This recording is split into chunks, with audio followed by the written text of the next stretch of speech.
Bernadette Jones is a freelance HR consultant. She is certified as a senior professional in human resources, one of only 4,300 SPHRs in California. So let's jump right into starting to talk about employees. We'll get into hiring the right employees in a minute, but when is a good trigger, do you think, to consider? For a lot of folks, they're a solo operator. And the question of when do I hire my first employee? When do I know it's right? Or when should I just be using a freelancer? And then later on, when is a good indication it's time to grow? Okay, so that's a good question. Employee versus freelancer. So one of the things you want to look at if you're growing and you feel like you need an employee to help you, you want to consider what is the difference with the freelancer. Do you need more control over the person? If you need more control, you may want to consider having your own employee. Do you want someone to be able to bring a lot of experience dealing with businesses to the table? Then you may want a freelancer. Or do you need a lot of control over the quality of the product or whatever it is that your output is, and you need to control exactly how that process is done? Then you may want an employee. So it just depends on what it is that you're hiring or considering hiring that person to do. Sometimes you want to bring a freelance person in because they have a lot more expertise in a particular area. They may have more expertise than the business owner does. And so at that point, if you need that, you may want to bring in a freelance person. When you make those decisions, you want to consider all the expenses that are involved with an employee. So when you have an employee, employment taxes, benefits if you're going to offer those, vacation time, all of those things go into the budget for your employee. Then you want to compare that with the budget for a freelance person, where you don't have all of those expenses, but the hourly rate is much higher. Right. So all of those things you want to take into consideration, and just really focus on what do you need that person to do, and who's going to be the best choice.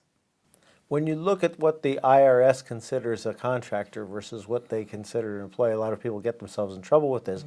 But it almost seems like everybody I've known who's hired a freelancer on a regular basis could be construed as violating these laws.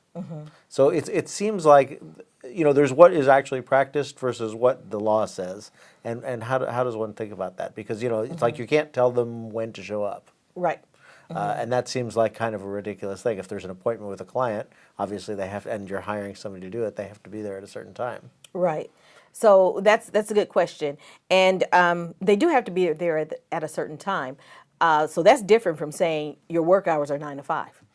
Okay, so that's a big difference. Or from saying, okay, you're going to create. I want you to work on this software program.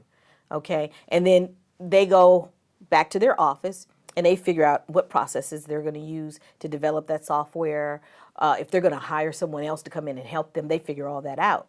Okay, that's an independent contractor. But if you say to the person, okay, I want you to work on developing this software and I want you to come in at this time, this is the parameter I want you to use to develop it, and these are the resources that you have to develop it, so then that's obviously an employee. I see. An independent contractor is going to provide their own resources. One good thing to look at is, do they have a business license? If they have a business license, that's a good indicator that they are an independent contractor. Do they have insurance? That's a good indicator of it.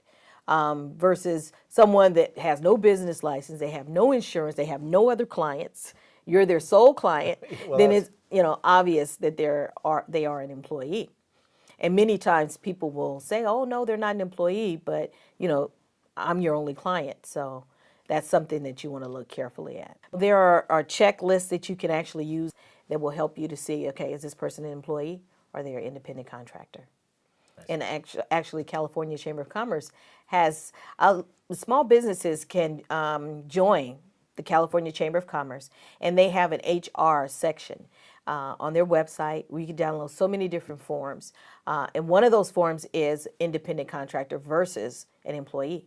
And it's a checklist. You can go down the checklist and determine whether or not that person is an employee.